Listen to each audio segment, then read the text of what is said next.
Boa noite. Bem-vindos à sessão de apresentação de relatos de experiências.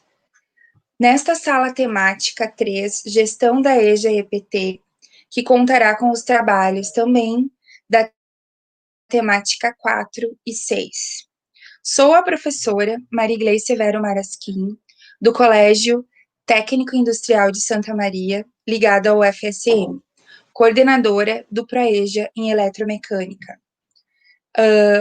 Estou, fazendo a descrição, estou no meu escritório, sou morena, cabelos cacheados, mas estão atados, e atrás de mim tem uma estante com livros. Agradecemos a participação dos intérpretes Leonardo Lima, do IFG, e do intérprete Jonathan Araújo, que nos acompanharão nesta sessão. Também agradecemos os nossos colegas operadores José Santana e Paulo Sérgio. Nesta sala serão apresentados 5 trabalhos das temáticas 3, 4 e 6, ou seja, gestão da EJA-EPT, trajetórias dos estudantes na EJA-EPT, metodologias e material didático para a EJA-EPT. Agradecemos a presença de todos, agradecemos quem está nos ouvindo, quem quiser, a qualquer momento, pode participar do chat. Nós faremos a apresentação dos trabalhos. Por enquanto, nós não temos os 5 trabalhos, estamos esperando uma pessoa entrar no grupo. Se ela não entrar, teremos 4 trabalhos. Agradecemos a comissão desse evento, desse grande evento, que está proporcionando a nós pensarmos a política da EJA-EPT. Tivemos ontem a live do professor Miguel Arroio. Hoje já estamos na 3ª sessão de trabalhos e estamos muito felizes por todo esse processo. Então, nesse momento, vamos dar início à apresentação. Faremos a apresentação de 2 ou 3 trabalhos, vamos ver no decorrer, e um momento para perguntas. Registrem, então, seus comentários e perguntas pelo chat.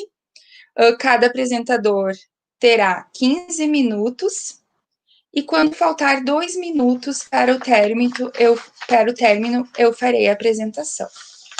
Então, nesse momento, iniciaremos a apresentação chamando nossa colega Camila Coelho da Silva, do Instituto Federal do Sertão Pernambucano, que vai apresentar o seu trabalho Evasão na EJA e a Gestão Educacional, estudo de caso do curso ProEJA em edificações do Instituto Federal Sertão Pernambucano, campus Terra Talhada. O trabalho da Camila faz parte da temática 3, Gestão da EJA-EPT. Boa apresentação, Camila. Obrigada, Marigley. Boa noite a todos e todas. Eu sou Camila Coelho, como a professora já apresentou. Sou professora do campus Serra Talhada, do IF Sertão Pernambucano. E venho apresentar para vocês um trabalho que foi fruto do trabalho final da especialização em práticas assertivas em EJA, promovido pelo IFRN, um trabalho belíssimo que eles fizeram. Enfim, eu sou da área de arquitetura, mas uma apaixonada pela EJA, e tenho tentado ser cada vez uma professora melhor e, enfim, e abarcado a luta da EJA aqui, pelo menos no meu trabalho. Então, deixa eu só ampliar a tela. Então, o título do trabalho é Evasão na EJA e a Gestão Educacional, estudo de caso do curso ProEJA Edificações do IF Sertão PE, Campus Serra Talhada. Sim, antes de tudo, não posso esquecer minha descrição, meu rosto é redondo, eu sou parda, uma mulher parda, uso óculos, cabelos cacheados, com fundo branco, e usando uma blusa de fundo branco, mas com estampas de pássaros. Então, vou começar a apresentação. Se o slide quiser descer, né? Peraí, viu, gente? Só um momento. Ele não quer, vou fazer assim mesmo. Não está querendo descer. Não sei, travou minha apresentação. Tá aparecendo para vocês? Acho que sim. Então, o interesse pelo estudo, pelo desenvolvimento desse estudo, parte de inquietações diárias no universo educacional e, sobretudo, quando a gente fala de EJA, que são questões como acesso e direito à educação, oferta de educação de qualidade, permanência versus evasão escolar, enfim. E nesse contexto todo, a gestão ela tem grande relevância, né? Tanto com relação aos aspectos administrativos quanto pedagógicos. E aí, quando se observa o curso técnico de nível médio, ProEJA em edificações, ofertado aqui pelo campus Serra Talhada, no F Sertão, o que a gente observa são índices altíssimos de evasão, né, dos nossos educandos, e um quadro bastante agravante, porque tudo bem que a evasão ela é uma característica, de certo modo, do ensino em qualquer nível, mas no EJA é bem forte isso, mas os índices que a gente alcançou aqui no campus Serra Talhada são índices realmente alarmantes. Então, o objetivo dessa pesquisa foi de investigar como se dá a evasão, o fenômeno da evasão aqui no campus Serra Talhada, no curso ProEJA em edificações, que atualmente é o único que a gente oferta, né, no âmbito do ProEJA, e como as ações da gestão educacional elas podem contribuir para a diminuição do alto índice de evasão. Isso vem de uma necessidade real, latente, da instituição de perceber com clareza a situação do nosso curso e aí sim poder propor modificações, estruturar ações para que a gente consiga aumentar os índices de permanência dos nossos educandos até a certificação. Então, o ProEJA no campus Serra Talhada, ele já começou, vamos dizer assim, uma situação um pouco complicada. O campus é relativamente novo, né? Em novembro de 2011, houve a audiência pública para a definição dos cursos que esse campus iria ofertar, né? A partir daquela interiorização que os institutos federais passaram, amém. E aí, nessa audiência pública, foram escolhidos cursos técnicos de logística, eletrotécnica, refrigeração e os cursos superiores de engenharia civil, licenciatura e física. Observem que o ProEJA não está entre essas opções que foram apontadas na audiência pública. E aí, ele já tem uma origem um pouco conturbada, porque a demanda do curso ProEJA de edificações não surge por um desejo inicial da comunidade, não, nem do Instituto. Ele surge para possibilitar, posteriormente, a criação do curso superior de engenharia civil, né, o bacharelado de engenharia civil, e amarrando aquela obrigação que a gente tem, vamos dizer assim, de possibilitar a verticalização, né, da educação básica, educação profissional e educação superior, e junto a essa demanda também cumprir a obrigatoriedade de ofertar as matrículas da educação profissional integrada ao ensino médio na modalidade EJA. Então, o curso ProEJA em edificações, o curso técnico de nível médio, ProEJA em edificações, surge nessa discussão, e em 2017 ele tem o PPC aprovado.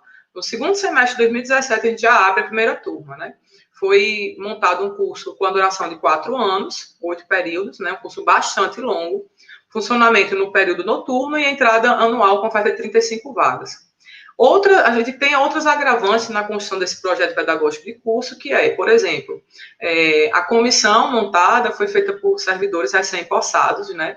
Que, na sua maioria, não tinha experiência com a educação de jovens e adultos. Na verdade, alguns nem tinham experiência com a educação, né? E também não tínhamos apoio de um pedagogo no campus, de um assistente social, enfim. E, além disso, ainda começamos o trabalho no período de férias de todos os docentes. Então, a gente chegou, recém-chegados no campus, com essa demanda, eu estava nessa comissão, né, fiz parte, enfim. E esse foi o desafio colocado. Então, a gente tinha algumas questões. Tinha pouco tempo para desenvolver, falta de experiência e aí a ausência de um apoio pedagógico para o desenvolvimento desse PPC. Então, a gente tem vários pontos críticos, né?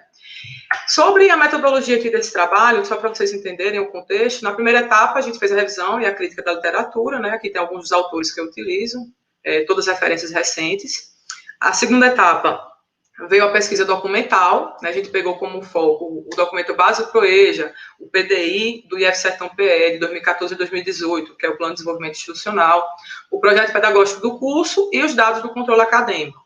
A terceira etapa veio, basicamente, as entrevistas estruturadas com servidores-chave envolvidos nessa gestão, né? Seria o setor de assistência ao educando, que no momento só tinham 2 técnicos em assuntos educacionais, e os gestores da antiga gestão, porque no começo desse ano a gente mudou, né? A gestão se mudou, foi modificada. Mas até então nós entrevistamos na antiga gestão o coordenador do curso, a chefia do departamento de ensino e direção geral. E aí essas entrevistas foram transcritas e organizadas em categorias, e na quarta etapa a gente analisou e discutiu os materiais obtidos.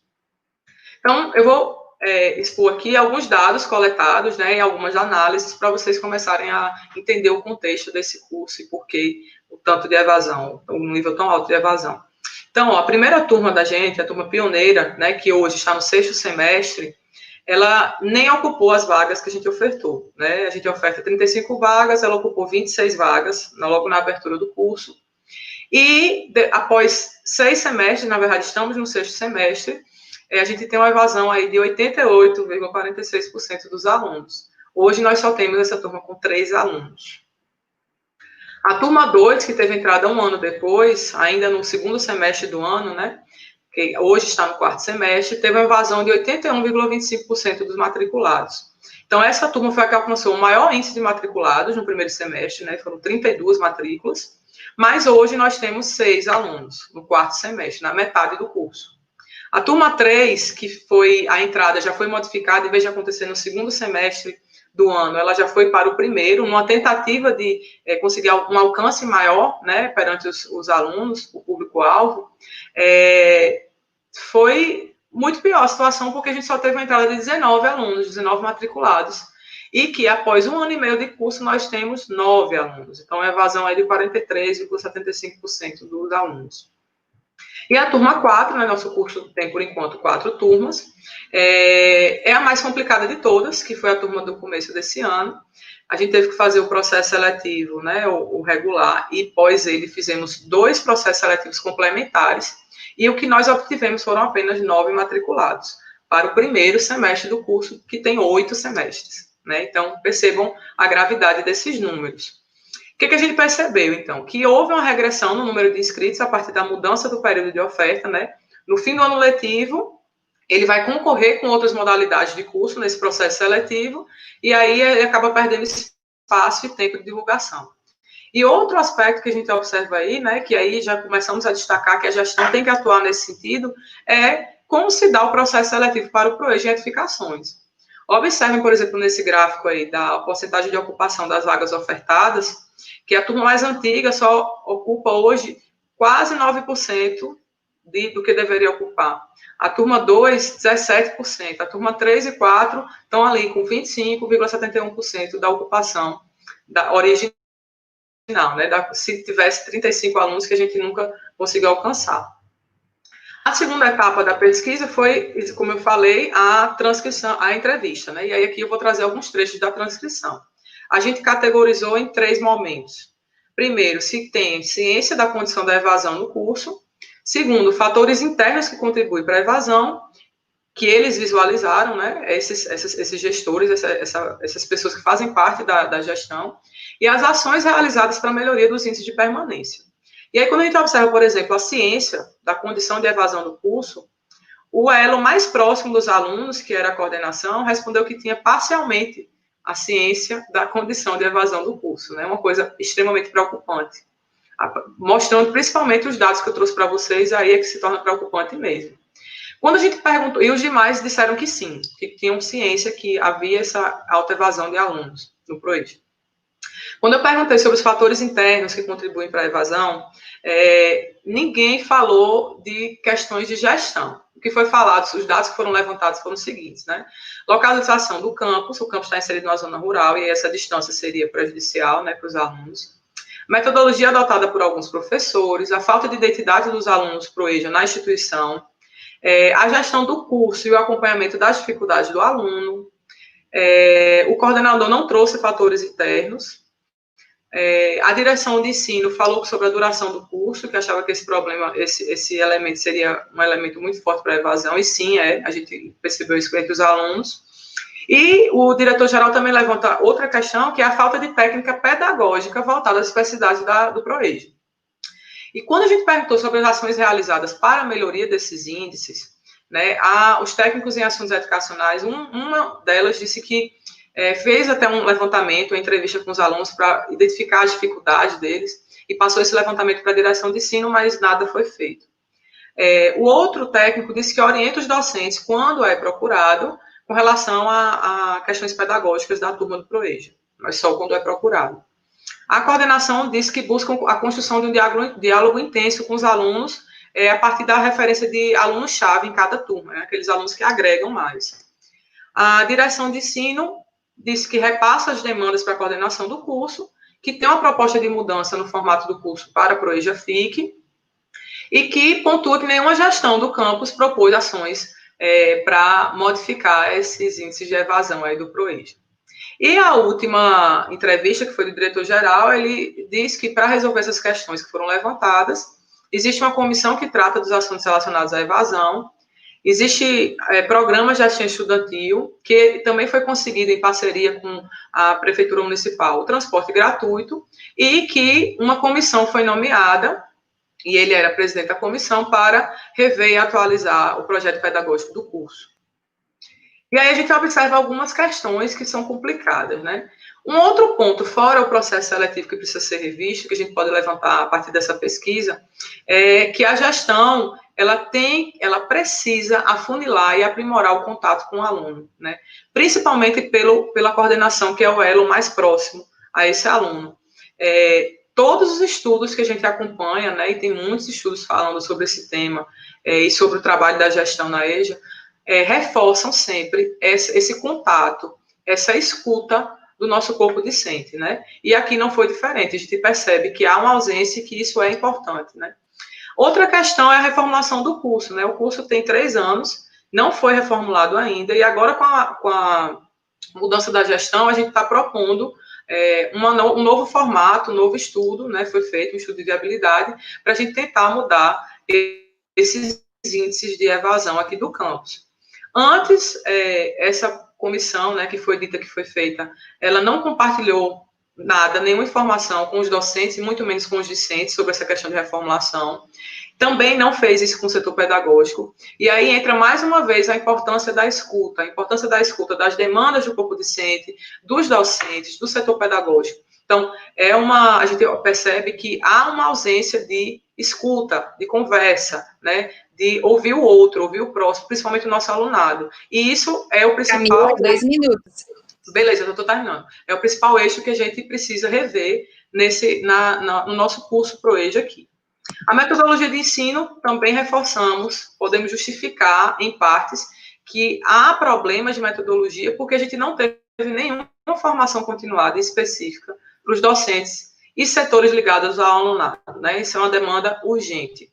E todos os fatores que eu levantei aqui levam a um fator em comum. Como os alunos vão criar um senso de pertencimento, uma identidade com o Instituto, se a gente tem todas essas problemáticas, e principalmente eles não são escutados, né? Então, a gestão precisa rever as decisões tomadas ou a ausência delas, né? Tudo isso está levando realmente ao aluno não ter esse senso de pertencimento. Então, as considerações finais, né, a partir desse estudo, é que, primeiro, a gente tem a necessidade urgente, gritante, de se montar uma gestão baseada em princípios democráticos, e principalmente com um olhar diferenciado para o público EJA, mais próximo a esse público, né? É assim que a gente vai conseguir chegar ao senso de pertencimento que esse aluno precisa ter para que ele não evada, para que ele permaneça no curso, ele consiga a sua certificação. Há também a necessidade latente de uma formação continuada específica em ele, para os docentes, para o setor pedagógico e para os gestores do campus. E se almeja, a partir desse estudo, enfim, desses dados que já foram apresentados para a atual gestão, que a gente consiga alcançar uma relação de ensino-aprendizagem mais sensível, mais empática e mais humana. Eu acho que é o que a gente mais precisa fazer, resolver aqui nesse momento, e acredito que esse seja o caminho para a gente conseguir aumentar os índices de permanência desse alunado e o senso de pertencimento dele com relação à instituição. Aqui tem as principais referências do trabalho, e é isso, gente. Obrigada pela oportunidade de compartilhar esses dados com vocês. Muito obrigada, Camila. Dados muito interessantes e importantes, né, para que a gente possa refletir o processo de construção, né, de um curso de gestão. Muito obrigada, né, Obrigada a e você. aguardamos as perguntas e passamos de imediato para o segundo trabalho, que se intitula Rede ETEC e a Educação de Jovens e Adultos, Oportunidade e Incentivo de Permanência na Escola, da Maria Helena Bezerra da Cunha, Diógenes, Lenina Lopes Soares Silva. E esse trabalho é referente a trajetórias dos estudantes na EJA.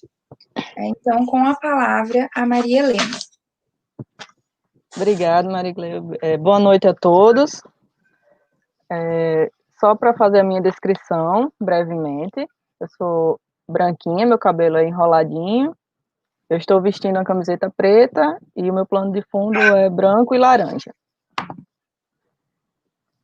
Eu vou projetar aqui a tela.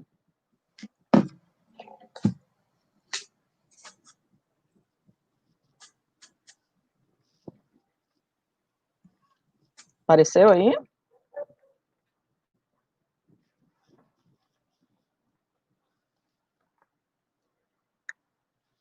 Me confirma se apareceu, por favor.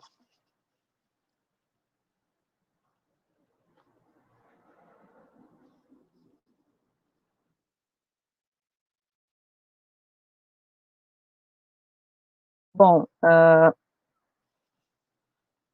para contextualizar um pouco de como eu cheguei até a Rede ETEC, eu gostaria de só alguns pontos importantes até aqui.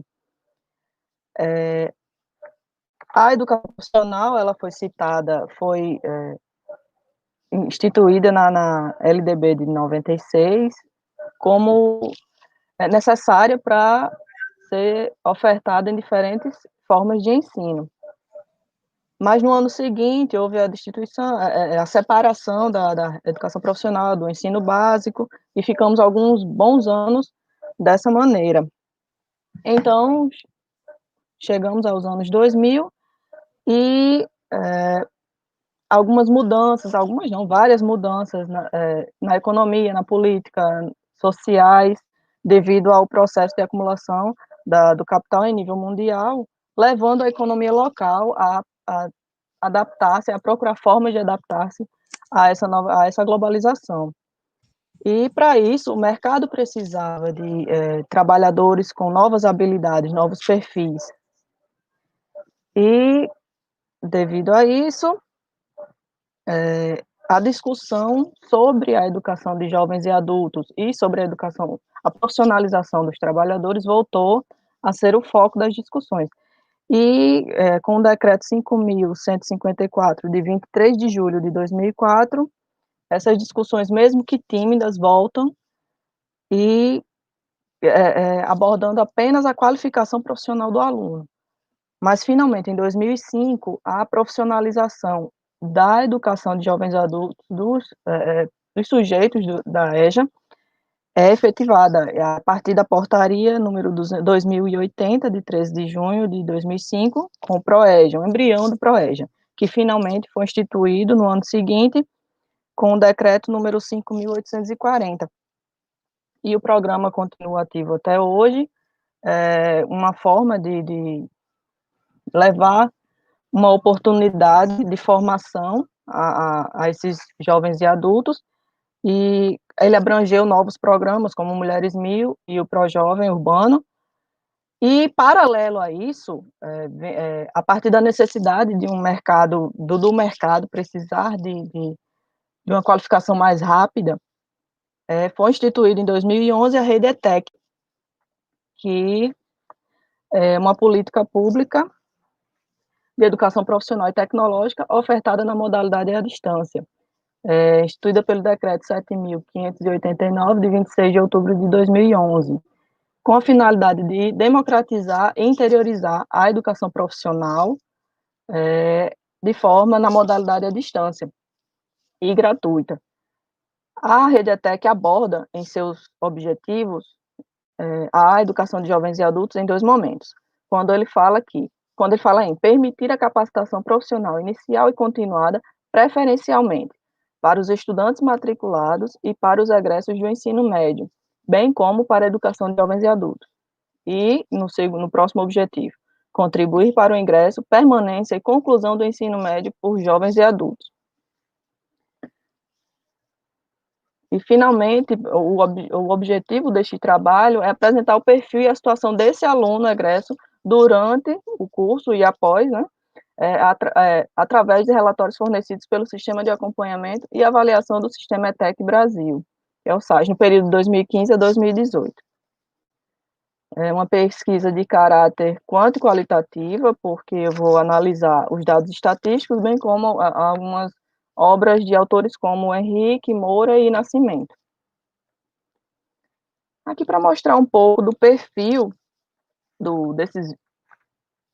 das pessoas, dos alunos da Rede ETEC, a partir de 2011, quando ele teve início a oferta, né, dos cursos da Rede ETEC, os alunos eram da rede pública, são até hoje, na rede pública de ensino, matriculados e egressos, que era apenas Rede ETEC. Em 2017, é desenvolvido e iniciado o Mediotec, que é atrelado à Rede ETEC. Só que nesse momento, de forma concomitante, os alunos são matriculados no ensino médio público estadual. E, atualmente, em 2020, temos o Novos Caminhos, também faz parte da Rede ETEC, porém, com perfil de cursos mais rápidos, visando trabalhadores e estudantes do ensino fundamental, médio, inclusive a EJA, da rede pública. São cursos de formação inicial continuada, por exemplo. Aí, o que fica visível com a prática da Rede ETEC, porque a Rede ETEC trabalha cursos à distância, e nós sabemos que o público EJA nem sempre tem acesso às tecnologias digitais, ou tem acesso, mas tem dificuldade. E aí já é uma barreira para a permanência no curso da Rede ETEC. Por exemplo, o curso não dá condições necessárias para o público EJA, porque é o mesmo curso para diversos públicos. Como a gente viu aqui, nós temos idades, localidades, setores diferentes de alunos, e para o mesmo curso, a Rede ETEC, ela dá oportunidade para o aluno da EJA, mas ela não tem um olhar para as especificidades do público. Então, não tem um diferencial para um público EJA, nem para... É o mesmo curso para todos. É o mesmo curso, as mesmas regras, e algumas coisas que eu detectei com os relatórios do SAS. A procura dos cursos se dá almejando condições de inserção no mercado de trabalho ou melhorias. Ou seja, ele já entra no curso visando entrar no mercado de trabalho preparado ou melhorar sua condição profissional. Como um curso à distância, tem muitas vagas, há muitas vagas para muitos alunos, mas só 60% deles concluem. E outra dificuldade apresentada, além do acesso às tecnologias digitais, quando o aluno consegue o acesso à plataforma digital, à plataforma Moodle, para fazer o curso, ele sente a dificuldade de participar, de se tornar um aluno participativo naquele ambiente, porque ele não está habituado. Então, o impacto é muito grande com a educação à distância. E outro ponto que dificulta também a permanência e a conclusão do curso para os alunos, a Rede ETEC trabalha com um polo de apoio presencial. Nesse polo, há computadores, há um professor que pode tirar dúvidas, pode ajudar o aluno, mas 20% desses alunos residiam em regiões distantes da região que estava o polo, também dificultando a compreensão, o processo de ensino e aprendizagem desse aluno. E outro ponto importante, 36,6% dos alunos estão trabalhando em áreas correlatas ao curso, o que é relevante.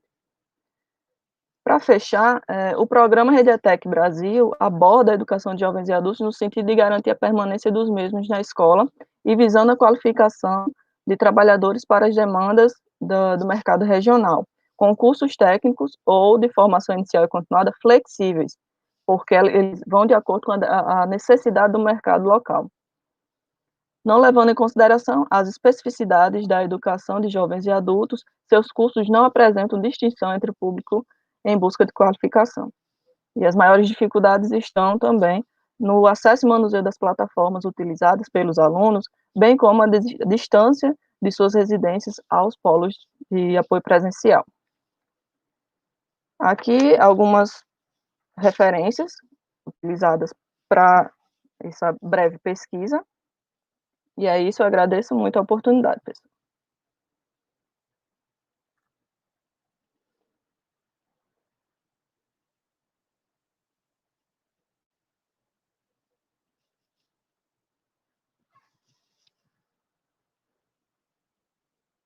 Fico no aguardo para as perguntas. Então, agradecemos também a Maria Helena ter apresentado seu trabalho, sua experiência com a Rede ETEC.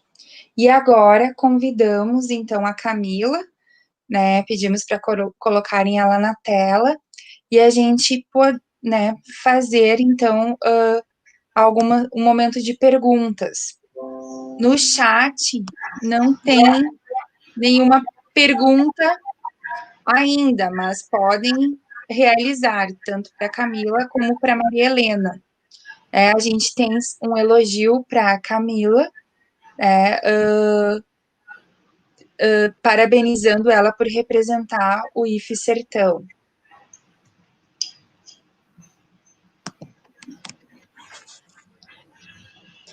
Nenhuma perguntinha, Marigley? Nenhuma, uma pergunta. Vamos ver, acho que o pessoal está tímido. Eu vou fazer uma pergunta, então, para a Maria Helena. Eu não entendi, vocês têm alguma experiência de EJA, EAD? Eu fui professora na Rede ETEC, e no curso haviam alunos da EJA, que faziam o ensino médio EJA, e eles sentiam muita dificuldade, e eu tinha que seguir o roteiro. Eu cheguei várias vezes a pedir a coordenação encontros a mais, porque na Rede ETEC tem um curso por semana, porque eu fui professora no Mediotec, e havia um curso, um dia na semana que a gente poderia ter um encontro de um período de tempo. E eu, às vezes, pedia, me dê mais um dia, aí eu chamava os alunos que estavam com mais dificuldade e tentava orientar, melhorar. A questão da tecnologia também pegava muito. Todos tinham celular, mas o uso é aquele mais para entretenimento. Era um curso concomitante, então. Isso. E foi de manutenção, olha a loucura, o curso foi de manutenção e suporte à informática. Informática. Complica a situação, né? Mas... E realmente a questão do polo longe, muitos deles eram do interior daqui, do Rio Grande do Norte, e o polo aqui em Natal. Temos uma pergunta. Na gestão, qual seria o maior desafio na gestão EJA EPT, eu acredito? Pergunta para as duas. Qual seria o maior desafio da gestão?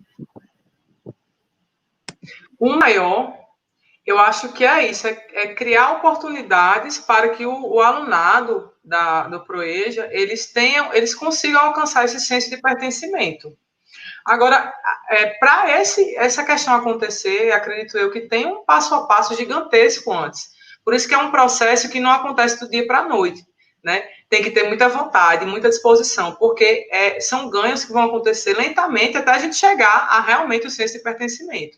Então, por exemplo, no que eu percebi aqui no estudo do campus, né, que eu trabalho, o diálogo é o primeiro passo, a gente precisa dialogar, a gente precisa ouvir mais esses alunos, né?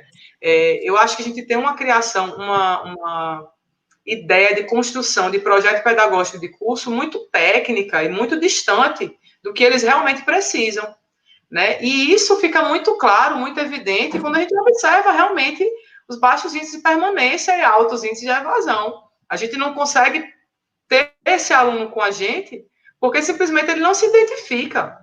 A gente não se sente bem em cantos que a gente não tem identidade, a gente não consegue se identificar. E com o aluno da EJA não vai ser diferente, é a mesma ideia, né? Então, eu acho que o grande desafio... Quem foi, Marigley, que perguntou que eu não O grande ouvi o desafio nome? da EJA, da gestão... Ah, Bárbara. Não, quem perguntou? Bárbara. Eu acredito que seja isso. Seja fazer tornar esse senso de pertencimento possível. É a minha opinião.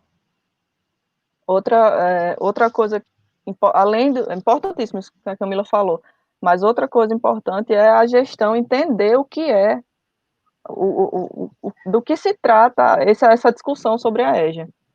Porque das vezes que eu ia pedir, eu ia reclamar alguma coisa, eles não entendiam.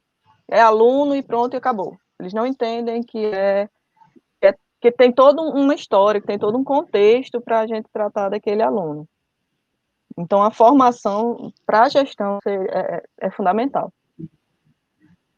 Uhum. É verdade. Temos outra pergunta do colega aqui do grupo. Como anda a EJA no contexto atual dos dois institutos? Então, essa é a pergunta do Cláudio. Cláudio, o que está acontecendo, que eu percebo aqui no IF Sertão Pernambucano, infelizmente, a substituição do ensino médio integrado a um curso técnico pela ensino médio integrado ao Proeja FIC. Eu estou vendo que está sendo bastante praticado nos campi do IF Sertão de forma geral. E aí tem toda uma questão pedagógica, enfim. Antes de ontem, quarta-feira, o nosso campus promoveu uma audiência pública para apresentar um estudo de viabilidade de um novo curso Proeja para o nosso campus. E aí, com as informações levantadas através dos nossos alunos evadidos e dos que ainda permanecem, a gente percebeu alguns problemas que a gente não tem como resolver se não for, por exemplo, proporcionando o ensino concomitante, enfim, no eixo que a gente trabalha aqui hoje, que é o eixo de infraestrutura. Então, o estudo de viabilidade nos levou à opção de fazer um curso concomitante ao ensino médio em parceria com as escolas estaduais, primeiro para alcançar o público-alvo, depois para tentar fazer com que ele não perca a vontade de estudar, porque vai estar dentro da cidade, né? Nosso campus é rural, então a gente tentou amenizar nesse sentido, mas o que eu estou percebendo é que o Proeja FIC está tomando uma proporção considerável em detrimento do curso técnico de edificação, ou de edificações não, os cursos técnicos de forma geral.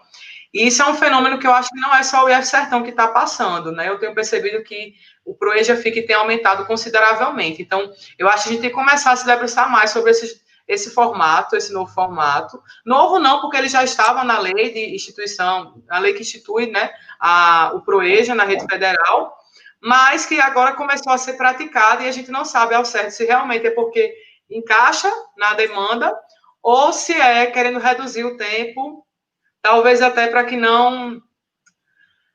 Isso me dói o coração, mas que não percam tanto tempo com a EJA.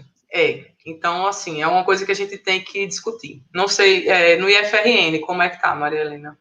Está bem parecido. Os professores são relutantes a assumirem turmas, é complicado. Ainda há turmas, mas se segurando assim na base de muita fé, porque é complicado.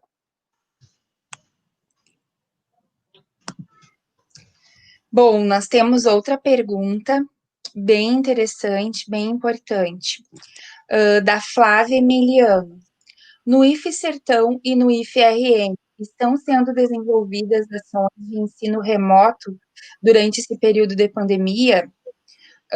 E aí ela complementa a pergunta: as turmas de EJA estão tendo acesso ao ensino remoto? Então, no IF Sertão, a gente, antes de começar oficialmente o ensino remoto, eu consegui convencer parte dos professores, eu estou assumindo a coordenação do ProEja agora, né, assumi em janeiro, enfim, e eu consegui convencer parte dos professores da gente fazer um momento de revisão. E esse momento de revisão não seria só de conteúdos vistos antes da pandemia, mas também de assimilação, enfim, dessa plataforma nova de estudo. E nesse meio tempo aqui também abrimos o auxílio digital, né, para os alunos, oferecendo bolsas para adquirir equipamentos, né, adquirir internet rural e internet urbana, porque a gente também tem muitos alunos da zona rural. E, inclusive, esse auxílio agora a gente estendeu para material didático. Né? Então, o suporte que a gente está podendo dar, a gente está dando nesse sentido. Mas, ainda assim, passamos por dificuldades, inclusive de pessoas que, como nós, né? Pessoas não só alunos da EJA, mas, no geral, não conseguem criar esse ambiente de estudo, de concentração, de forma remota. Então, o que é que acontece, Flávia, né? Aqui no IF Sertão, o que a gente viu foi o seguinte: perdemos mais alguns alunos. Perdemos, não vou dizer que perdemos totalmente, porque alguns chegaram a trancar. Outros simplesmente não entram, não respondem às nossas perguntas, às nossas mensagens, nem nossas ligações, porque eles também tiveram que mudar suas rotinas de vida, né? Então, por exemplo, nós temos alunos que tiveram que trabalhar muito mais, e agora eles não conseguem trabalhar e estudar, né? Porque eles têm que sustentar a família nesse tempo de pandemia, né? Eu tive problemas também com alunos que perderam entes queridos. E aí, como é que volta o estudo? Então, não é só uma questão de dificuldade com a tecnologia, mas sim com o contexto que a gente está vivendo agora, né? Bem complicado. É isso. O IFRN também está passando por uma situação complicada, porque estamos com um reitor pro tempore, as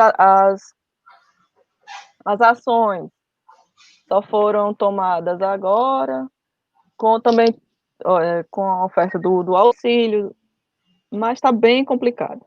Tá difícil. Imagino. Imagino, né? A gente se solidariza, né, ao IFRN e a todos os institutos e universidades que não tiveram, né, a democracia respeitada, né? A gente fica muito indignado com isso e acredito que os projetos, as políticas de ensino fiquem bem prejudicadas. No mesmo sentido da pergunta, a Flávia, ela acrescentou a pergunta, né? Como que está a participação dos estudantes no ensino? Eu vou ser bem direta, porque esses dados eu levantei, inclusive, essa semana, conversando com a direção de ensino. Antes da pandemia, tínhamos, eu vou contar só com os alunos que frequentavam mesmo, tá? Não vou contar com aqueles que se matricularam, mas que se perdem no caminho, né? No começo do ano, a gente tinha 27 alunos ativos, em 4 turmas, somando as 4 turmas. Hoje, nós temos 13 alunos ativos. Somando as 4 turmas? Gente, é muito. Muita evasão. Entende? Então, assim, eu não sou muito de números, não. Apesar de ser da área de exatas, que eu acho que é mais para arte do que eu sou arquiteta, mas às vezes a gente tem que trazer números para impactar mesmo, para perceber que não está dando certo. Esse formato, esse tipo de curso, enfim, a forma como a gestão está conduzindo, tudo isso a gente tem que discutir, e aí não tem outro caminho a não ser pegando números mesmo e mostrando. Então, a situação está bem complicada e esse ensino remoto emergencial agravou ainda mais, a pandemia, na verdade, agravou ainda mais essa condição. Do IFRN eu não tenho os números, porque eu não sou servidora, eu sou aluna da pós-graduação. Aí sou tutor de algumas turmas. Então, não tem números exatos. Mas eu vejo os comentários que tá por aí também. Não tá muito diferente, não. Bom, a Flávia, ela agradece a Maria Helena e a Camila pelas contribuições, né, e acrescentou que lamenta a situação que o IFRN está passando. Vamos ver, não temos mais perguntas aqui no chat. Temos outra pergunta. A realidade dos IFES que buscam ofertar o ProEja esbarram na dificuldade da formação pedagógica de muitos docentes, a qual não atende essa realidade. Um dos caminhos é buscar fortalecer os fóruns EJA de cada estado. É o Ananias Filho, do Instituto Federal de Roraima, campus Boa Vista. Acredito que seja uma ação bem importante que a gente tem, né, como foco também aqui no evento, né, dialogar com os fóruns de EJA, para que as propostas, né, dos institutos sejam efetivadas e fortalecidas. Eu queria só, não sei se a Maria Helena saberia, mas talvez a Camila, questionar algo que eu tenho observado, assim, a evasão nas outras modalidades, ela é muito diferente do ProEja ou ela se aproxima?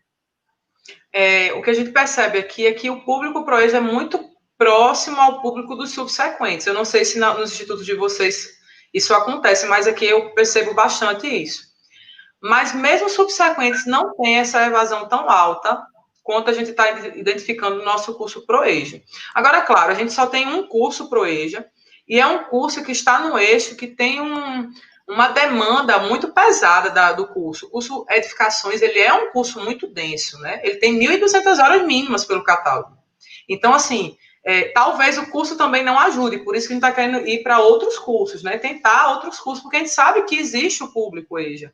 A gente sabe que tem uma demanda aí gritante, os números são altíssimos. São milhões de pessoas que precisam terminar os seus estudos, o ensino médio. A gente sabe disso. A gente só não está conseguindo conduzir o alcance, né? E eu acho que a tentativa, as discussões e esse momento que a gente está tendo aqui é isso, é para ver as experiências exitosas, as não exitosas, quais caminhos a gente pode percorrer para tentar modificar essa realidade. Então, assim, perceba a evasão em alguns, principalmente no subsequente, né? No superior, não tanto, e no ensino médio, eu tenho orgulho essa palavra, mas regular, né, que todo mundo conhece, não tem essa evasão tão gritante quanto no nosso ensino médio integrado ao técnico de edificações, infelizmente. Lá no IF, no IFRN, eu atuo no campus EAD, no campus Zona Leste, e acho que a dificuldade em adaptar-se com a educação à distância também tem um número até grande de evasão. E a gente tem muitos alunos adultos que estão fazendo cursos que a dificuldade é gigante e acabam evadindo. A realidade é O Ananias fez uma contribuição no chat, que eu acredito que seja bem interessante. No campus Boa Vista, até 2013, tínhamos mais de 450 estudantes só no ProEja, com taxa de sucesso acima de 25% nos cursos da área da saúde. No entanto, a partir de 2014, a gestão da unidade declinou de ofertar o ProEja. Estamos, desde então, buscando reativar o ProEja.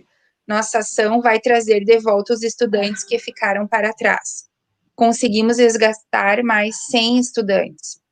Essa é uma questão bem delicada, assim, né? A não oferta, a troca. Eu acho que a Camila tocou num ponto bem interessante em relação aos números, né?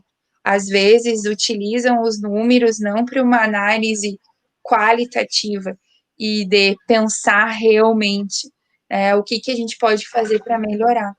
Mas é fundamental pensar essas questões, né? E ter uma escuta constante, um diálogo com a comunidade.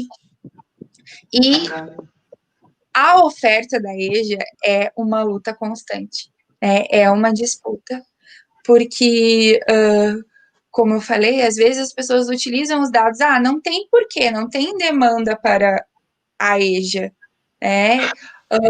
esse curso não vai ter professor, mas a gente tem muitos, né, brasileiros sem escolaridade. E eu acredito sim que a EGPT é uma possibilidade de, além de aumentar a escolaridade, de dar a profissionalização. Né? E para além da profissionalização, como falava o professor Arroio ontem, não é só formar profissionais, né? É formar seres humanos. E é no ensino integrado que a gente tem essa possibilidade de construir essa formação ampla, integral. Eu acredito que a gente pode encerrar esse bloco de perguntas e reflexões e passar para os outros 2 trabalhos. E depois a gente volta novamente com a Camila e a Maria Helena, então podem ainda ser apresentadas questões para elas. Grato. Obrigada, Camila. Obrigada, Maria Helena. Passamos, então, a chamar a Rebeca Elster Rubim, do Instituto Federal de Goiânia. Ela vai nos apresentar, né, em relação à temática metodologias e material didático para a EGPT, a comunicação, vídeos e tutorias do Moodle para docentes e discentes do IFG, um relato de apoio mútuo durante a implantação do ensino remoto emergencial. Então, Rebeca. Boa noite a todos, muito obrigada pela oportunidade de estar aqui. Primeiramente, eu queria agradecer, né, por esse espaço e para poder contar esse relato. Então, só para vocês entenderem um pouco do contexto em que tudo isso aconteceu, né, nós fizemos a implantação do sistema de ensino remoto emergencial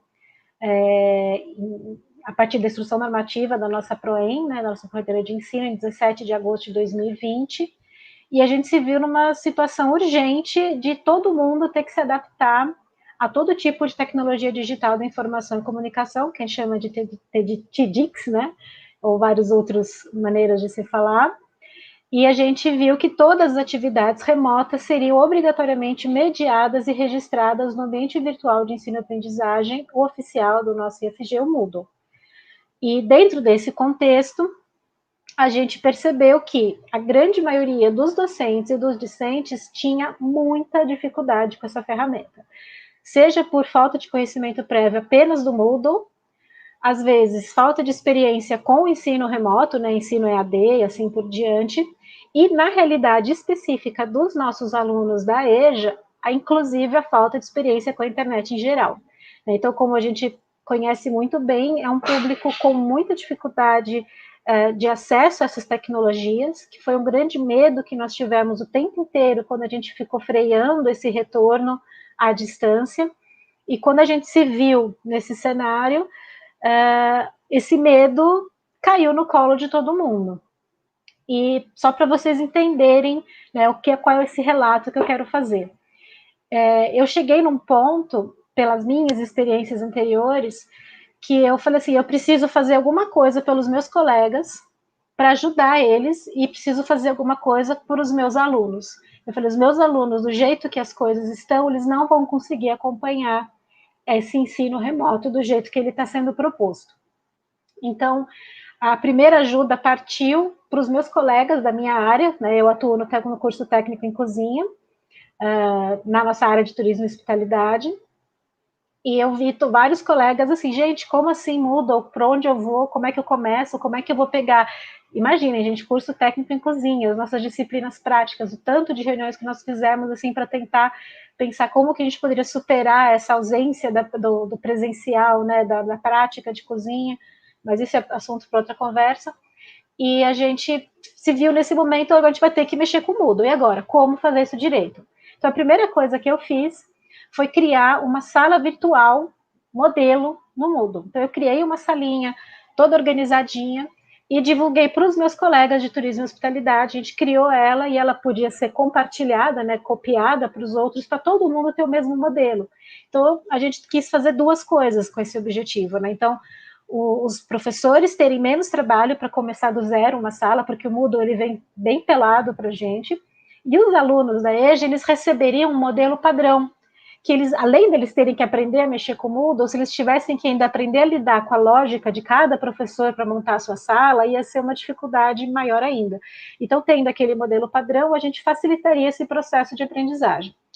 E conforme essa sala foi criada e todo esse processo foi sendo feito, eu produzi mais de 16 vídeos respondendo principais dúvidas que foram surgindo nesse momento de planejamento e depois com o início das atividades.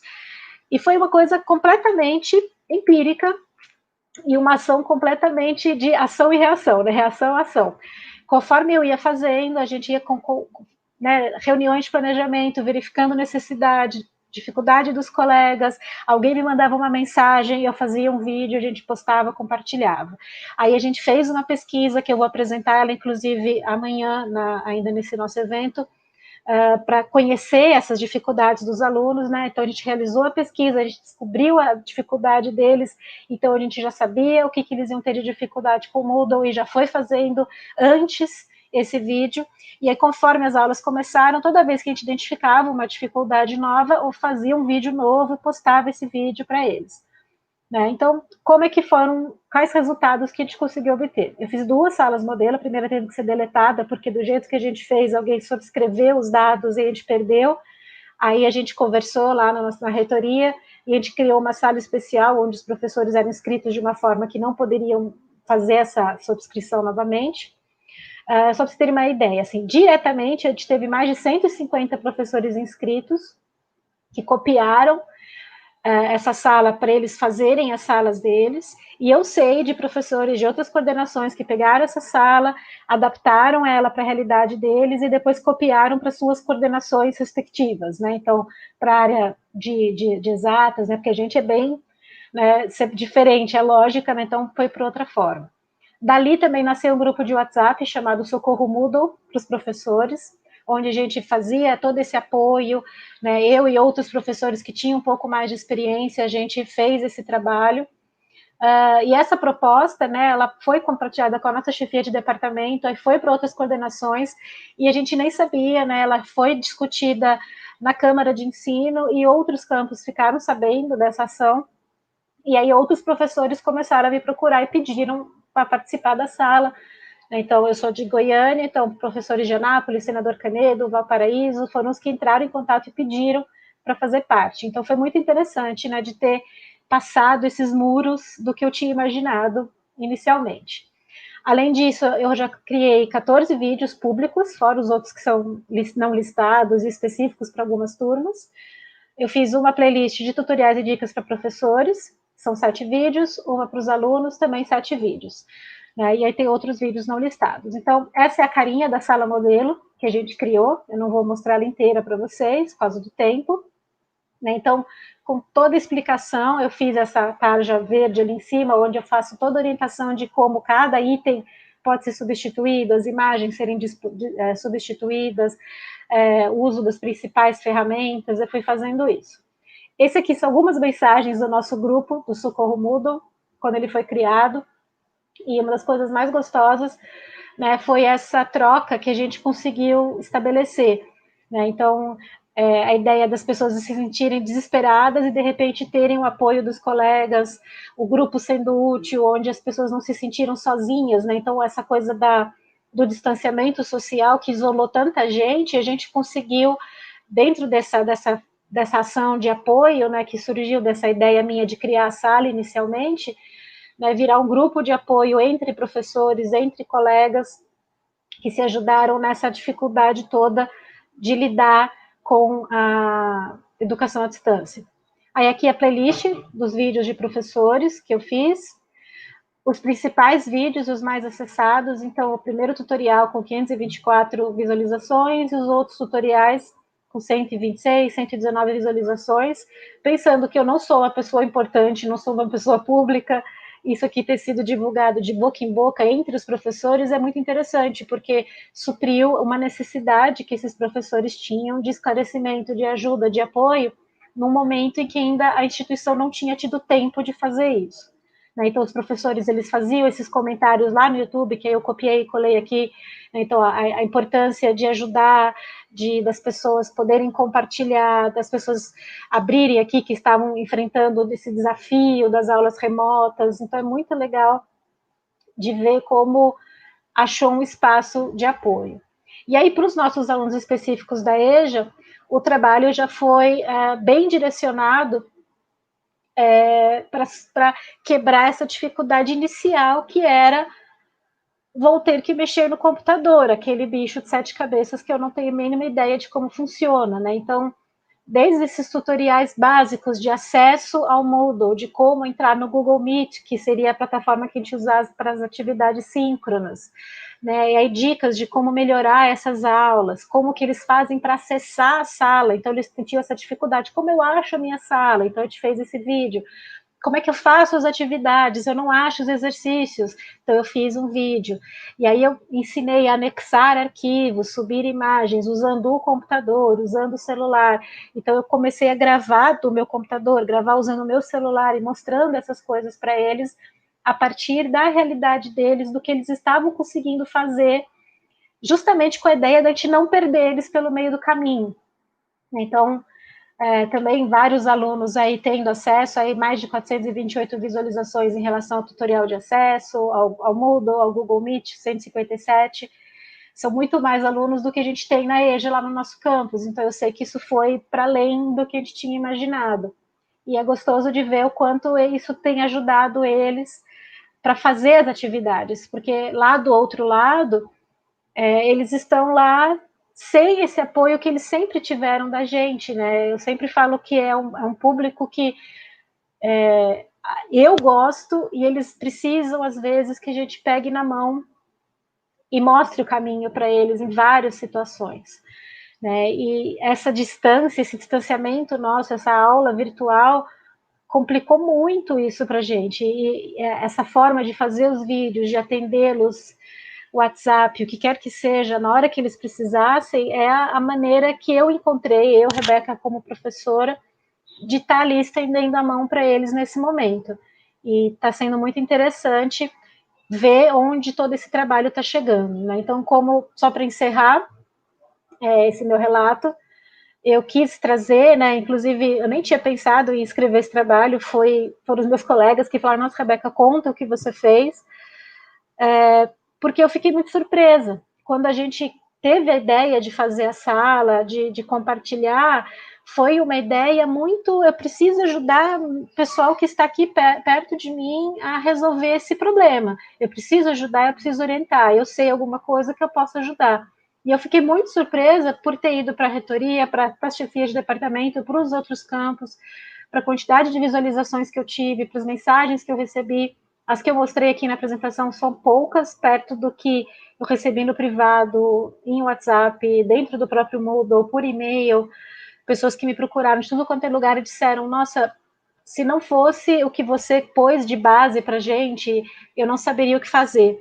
E foi aí que eu senti essa necessidade de acolhimento e essa orientação que todo mundo precisava nesse momento, e que, infelizmente, a instituição não conseguiu preencher a tempo, né? O IFG, ele fez aí uma série de ações, a gente está com muita coisa interessante de apoio.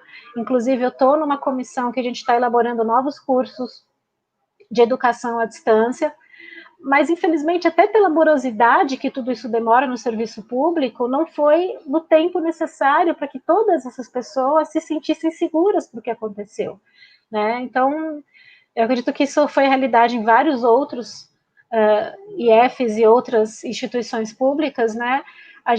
Isso caiu no nosso colo, e mesmo com orientação para a gente fazer cursos, para a gente tentar se preparar, quando você finalmente tem que sentar na frente do computador e planejar a sua aula, e quando você finalmente começa a dar a sua aula, interage com o seu aluno, que você sente como esse distanciamento ele é difícil de quebrar, e principalmente todos nós que não nos formamos para a educação à distância, de alguma forma, o quanto é difícil a gente se adaptar, né? E a gente sabe, a educação à distância não é para todos. Se a gente pode escolher, eu vou fazer EAD, a gente escolhe com uma consciência muito clara do que é se dedicar para essa modalidade de ensino. E ela foi imposta para todos, independente da capacidade capacidade é feio de utilizar, né? Mas independente de como cada pessoa consegue absorver o conteúdo, de como cada um consegue interagir. Então, foi muito interessante poder apoiar os meus colegas, apoiar os meus alunos nesse momento, e eu quis compartilhar que deu certo e que funcionou de uma forma positiva e tem continuado funcionando porque eu continuo produzindo esse material. E assim, é muito feliz, né? Me deixa muito feliz poder ver esses alunos que falaram logo no começo em desistir, conseguindo quebrar barreiras, estando lá com aquele computador, eles entram com o celular e com o computador, porque o computador não tem microfone nem câmera, então eles usam o celular para filmar e para gravar a voz deles, e usam o computador para fazer as atividades, alunos que nunca tinham usado sequer o computador. Então, é muito especial mesmo, certo? Então, aqui são só as referências e queria agradecer. Obrigada, Rebeca. Achei Obrigada. fantástico o Socorro Moodle. Achei muito legal, muito interessante, assim, que às vezes, né, a gente que não estava acostumada a criar, né, novas formas de chegar até o aluno é uma boa estratégia. Tá? Muito obrigada e daqui a pouco voltamos com as perguntas. Tá certo. Passamos agora, então, para a última apresentação dessa sessão. Chamamos o colega Cláudio Mendes Dias, que, junto com o colega Daniel Guilherme, organizaram, né, esse trabalho, Metodologias Ativas na EGPT, uma possibilidade à luz dos conhecimentos tácitos para o aprendizado da matemática. Então, conosco, o professor Cláudio. Boa noite a todos e todas. Vou começar a fazer uma descrição. Eu sou professor de barba branca, pouco cabelo, rabinho aqui no fundo, né, do pouco cabelo que ainda me resta, né? Sou gordinho e estou no quarto aqui da minha filha. Bom, eu queria agradecer a professora Marigley, inicialmente, o trabalho feito também por Jonathan e Rafael, e ao Instituto Federal, pela possibilidade que a gente tem de compartilhar, de poder falar um pouquinho da educação de jovens adultos, mas especificamente da nossa educação de jovens adultos, da rede federal, que é o ProEja, né, dos nossos cursos técnicos.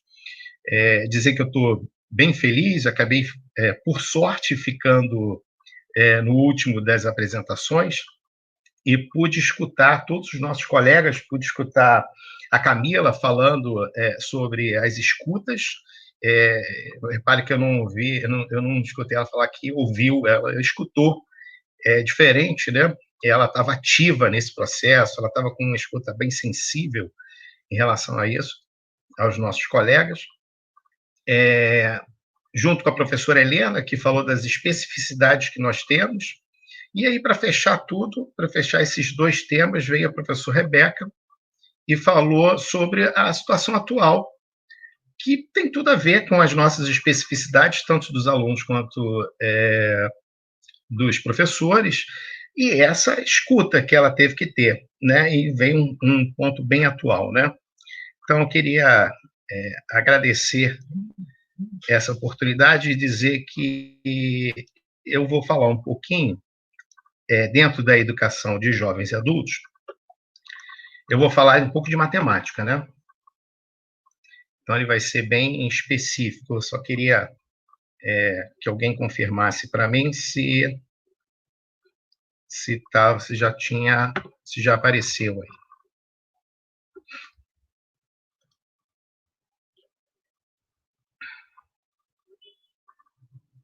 Se já foi compartilhado.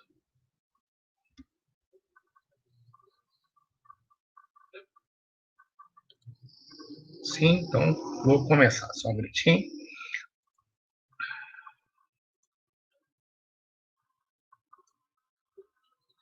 Bom, a ideia é falar um pouquinho sobre o trabalho feito relacionado ao campo da matemática, mais especificamente das metodologias ativas na EJA, na EPT, que é o nosso ProEJA, né? É uma mudança de paradigma que a gente teve lá no colégio. Professor Cláudio, saiu a sua apresentação, então tem que colocar novamente. Opa, vamos ver aqui.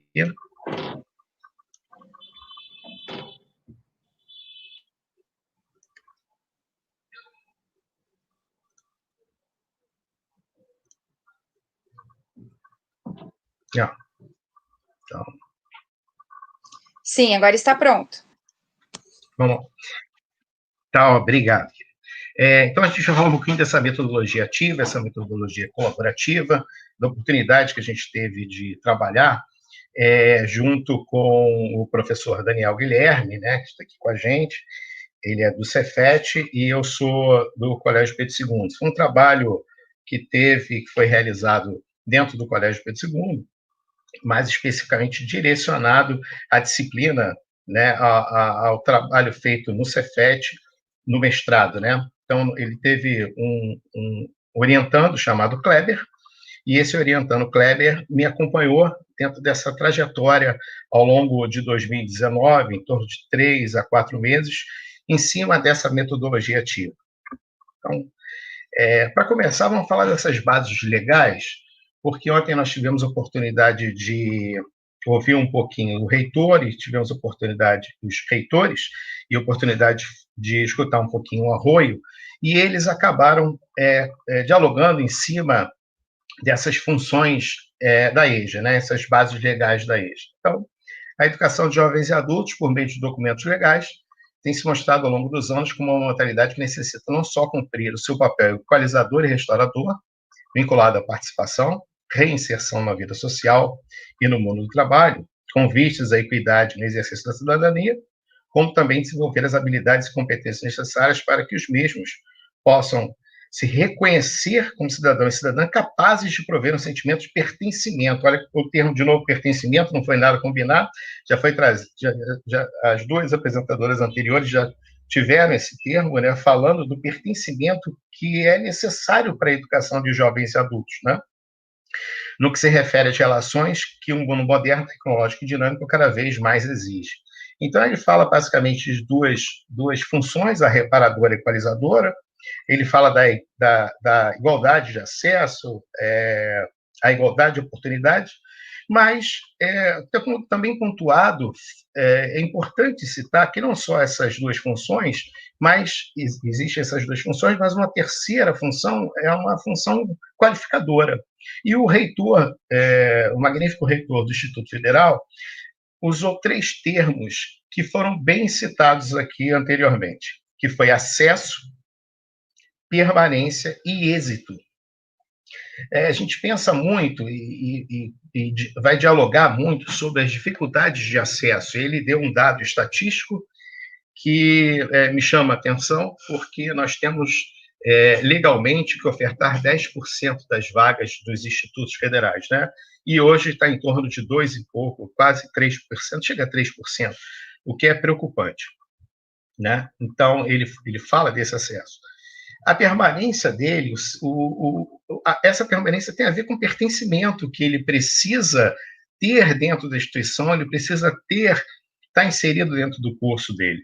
Então, é importante que a gente tenha, mas não só ter o acesso, não só ter a permanência dentro do curso, mas o que fazer com esses que serão futuros egressos.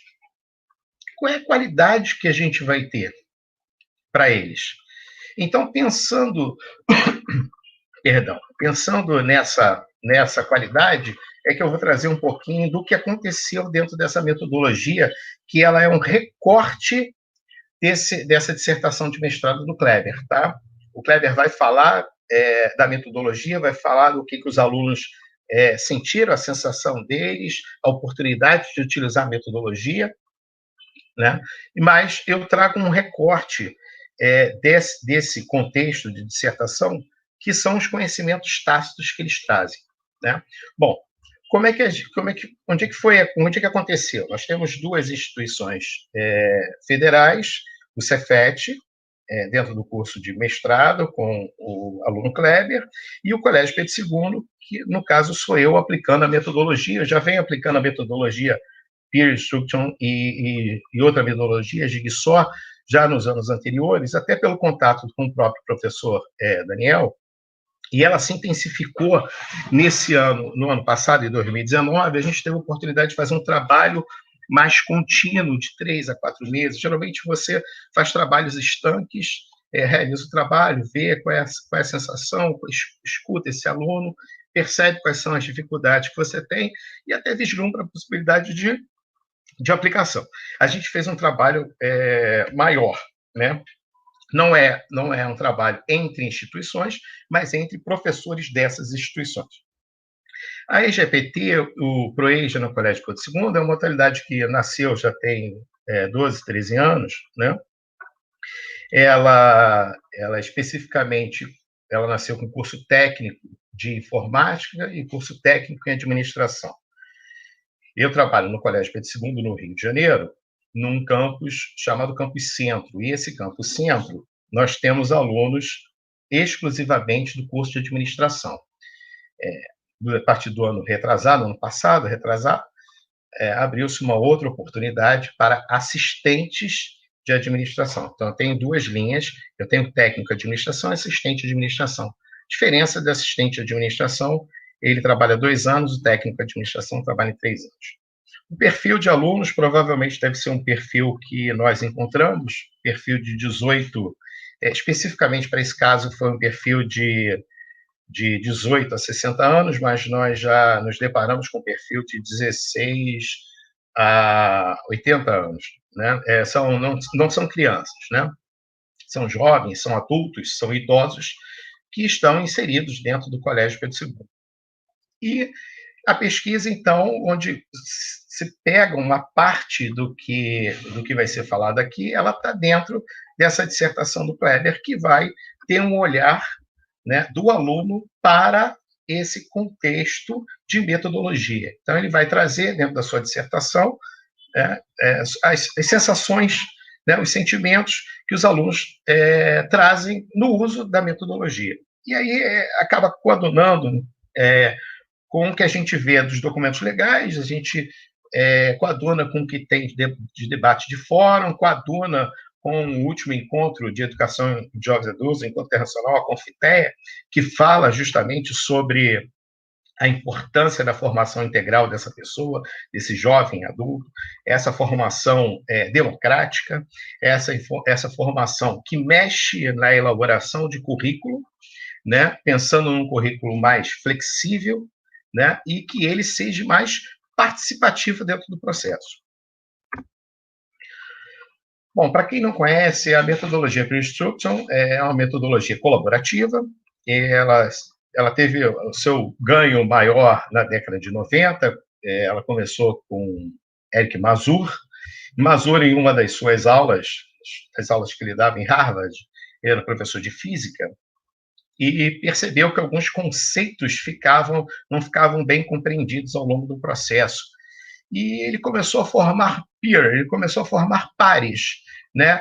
1, 2, 3, e pediu que um explicasse ao outro, né, sobre o conceito. E ele percebeu, então, que essa explicação feita pelos pares, às vezes tinha um alcance muito maior do que o dele. Bom, entenda o seguinte, muda, então, o foco do professor, né? Ele não está mais centrado.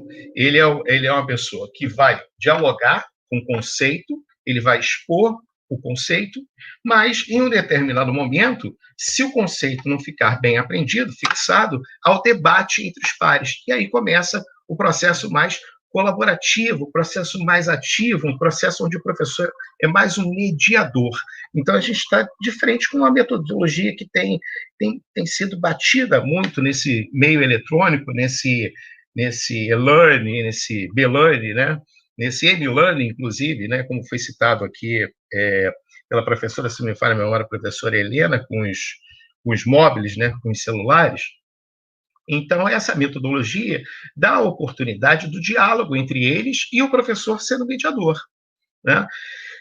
Ela aconteceria no seguinte no momento da aula, o professor explicaria os conceitos e iria recolher as informações se esse conceito foi obtido ou não, né? Ele colhe as informações. Se alcança em torno de 70%, mais de 70%, provavelmente o conceito ele passa para o próximo conceito, né?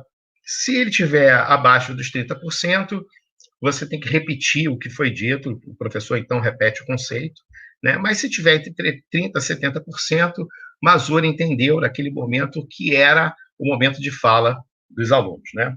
E aí vem o que eu chamo de metodologia sobre o olhar docente, que são os conhecimentos tácitos, que é uma característica que a gente tem da educação de jovens e adultos, que a gente não pode largar, a gente tem que ficar de olho sempre nisso, que é o que faz, é essa especificidade falada pela Helena.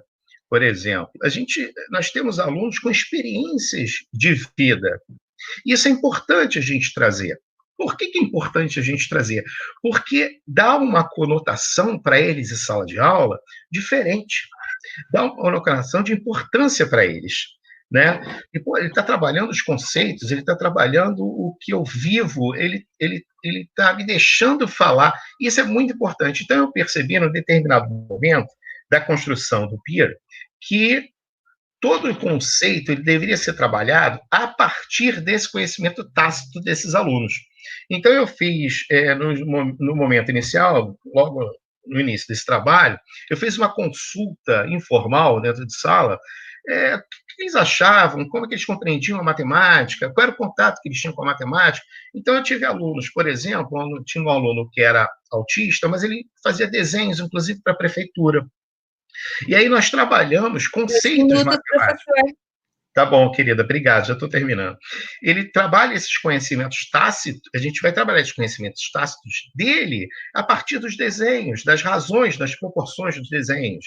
Nós tínhamos alunos que trabalhavam com informática, então trazia os componentes, né, para discussão. E aí os conteúdos foram trabalhados em cima disso. A metodologia sobre o lado pesquisador, ele faz reflexões em cima das ações. No momento, ele acha que eles têm uma dificuldade para trabalhar com uma metodologia ativa, que é normal, porque eles ficam mais libertos, né? Ele pode se expressar, ele pode falar, é daquilo que ele conhece, não está, às vezes, tão preso com o conhecimento escolar, com a matemática escolar. Então, isso foi um ganho, né? Então, é visto pelo pesquisador, pelo Kleber, que vai defender, em vista de defender. E aí eu trago algumas considerações finais, mais especificamente para a matemática, onde aparecem as aulas de razão, proporção e regras de 3, separadas em metodologia ativa, tanto faz para o uso das metodologia ou aula tradicional, ou então a regular, que a gente separou como tradicional, aula regular ou aula ativa. E você vê que, ao longo do processo, eles começam com uma aula de razão, eles gostam da metodologia ativa, né? Depois eles passam por um período de adaptação, eles já entendem qual é o processo, então eles continuam achando a metodologia ativa bem interessante, a gente só tem 80% dos casos, e ainda continuam achando a metodologia ativa no finalzinho da regra de 3, como uma metodologia ativa ainda que possa ser aplicada, por mais que, ao mesmo tempo, em 40% dos casos, ela possa coadunar, né? Elas possam coexistir. E aí foram as perguntas feitas pelo pesquisador, que envolveram todas essas informações percentuais, né? Essas informações estatísticas dentro do trabalho dele, que foi um trabalho quali-quant. Tá? Bom, é mais ou menos isso nesse período de 15 minutos. Caríssimos, obrigado aí pela oportunidade, tá bem? Muito obrigada, professor Cláudio, pelo relato da experiência, muito interessante. E passamos agora, né, para os comentários e para as perguntas para o professor Cláudio e a professora Rebeca. No chat temos 2 participações em relação ao professor Cláudio.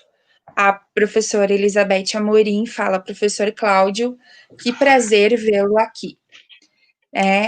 O Ananias Filho faz um comentário, né, sobre a participação do professor Cláudio, falando da metodologia Peer Instruction, associada às experiências dos estudantes da EJA, torna enriquecedor o conhecimento partilhado, construído e reconstruído pelos próprios estudantes, retomando as bases teóricas a serem estudadas e alcançadas.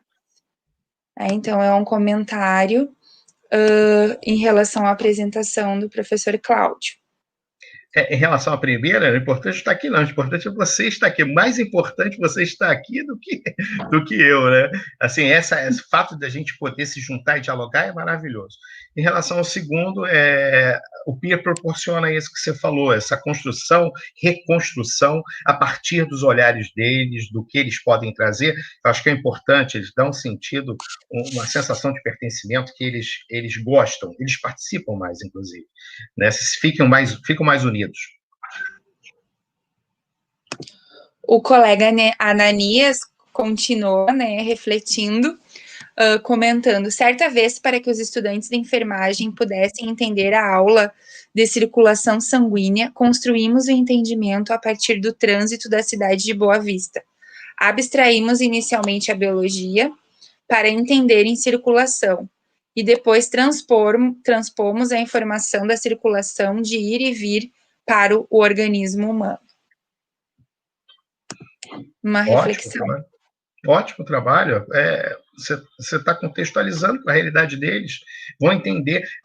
Quando a gente cria sentimentos daquilo que a gente trabalha, isso é mais fixado, a gente compreende melhor. Então, se a gente traz a realidade dele, a gente traz um elemento que é o sentimento, que é muito importante.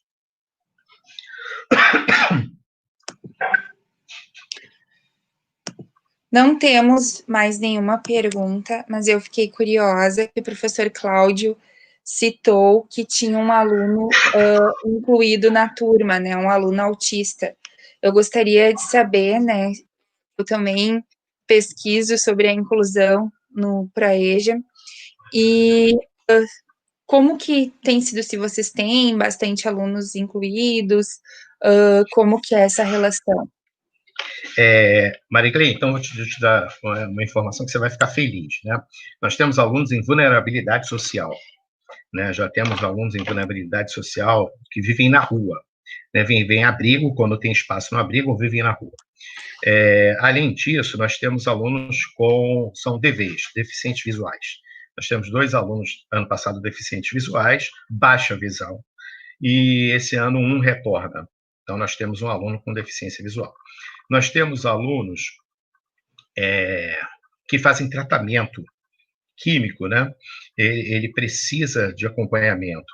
Ele tem elementos esquizofrênicos. E temos um aluno que é autista. Vê como é que é enriquecedor trabalhar e desafiador trabalhar com esse grupo de educação de jovens adultos. E aí o Daniel, ele está nos escutando aqui, e provavelmente dialoga muito com o Kleber, né, o orientador dele, e aí eu já posso dizer de antemão de quanto é maravilhoso trabalhar com esse grupo, porque, mais especificamente esse que era autista, ele tem muita dificuldade, mas tudo depende do objetivo que você quer alcançar, que você quer que ele alcance. Eu acho que a EJA, ela tem que ser analisada num espectro de avaliação onde você quer chegar. Então, para ele, o que eu trouxe, e aí eu fiquei um pouco em dúvida, né, se poderia fazer isso ou não, mas eu investi junto com o Kleber, inclusive. E aí eu falei assim, vou trazer um trabalho de desenho que ele fez, porque ele gosta de desenhar.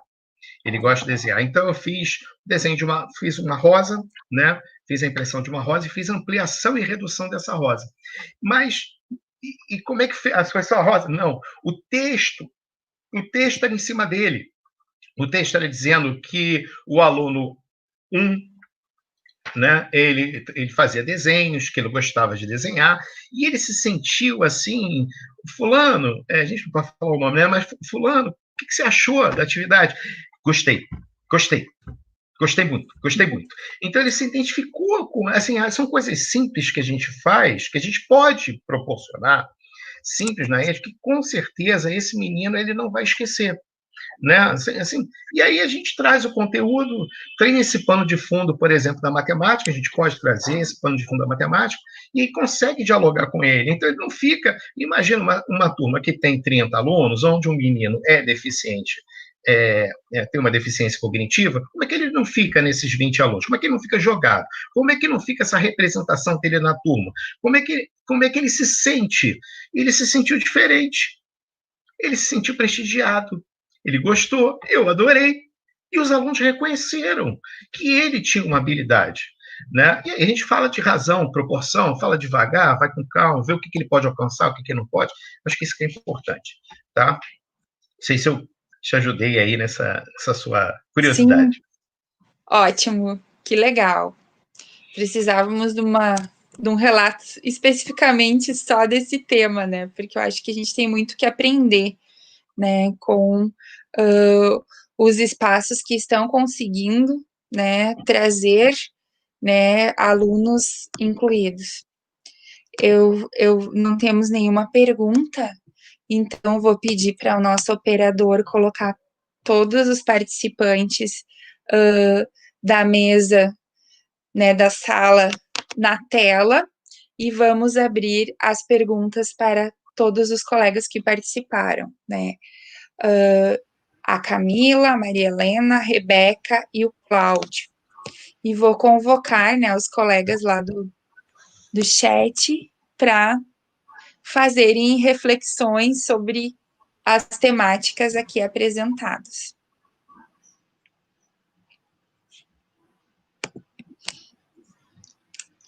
Não temos, né, ainda nenhuma reflexão ou pergunta.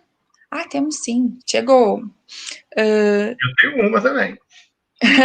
Tá bom, vou falar o nosso colega Ananias, né, agradeço a participação, está bem participativo, isso é bem importante, né, que a gente possa ter esse diálogo, visto que o nosso desejo éramos estar todos presencialmente, e as perguntas nos aproximam um pouco mais. Então, o Ananias faz a seguinte reflexão: a inclusão é um desafio, e na EJA maior ainda. Tivemos um estudante de baixa visão na enfermagem, o grupo de professores queriam desligar ele da turma, mas não deixamos isso acontecer. Colocamos ele como monitor no laboratório de enfermagem para auxiliar na preparação das aulas práticas, para entender os desafios. Ao final de um mês, o estudante disse que realmente o desafio é grande, mas que ele ia sair do curso por não desistir, mas sim por entender que o risco para um paciente seria muito grande, ao ser atendido por ele. Ele passou para outro curso de gestão e hoje ele é advogado. Temos uma experiência. Voltamos aqui. O professor Cláudio disse que teria uma pergunta, é isso? Eu queria falar com a Rebeca, eu estou vendo que ela fez um trabalho bem recente, né, e de utilização do Moodle, mas antes disso, Ananias, né, é o nome do rapaz que fez a última reflexão, né? Eu acho que, assim, é muito importante que a gente não perca esse aluno de vista, e nós fazemos um trabalho no Colégio Pedro II, que é bem bacana em relação a esses alunos que são deficientes visuais, não só exclusivamente da EJA.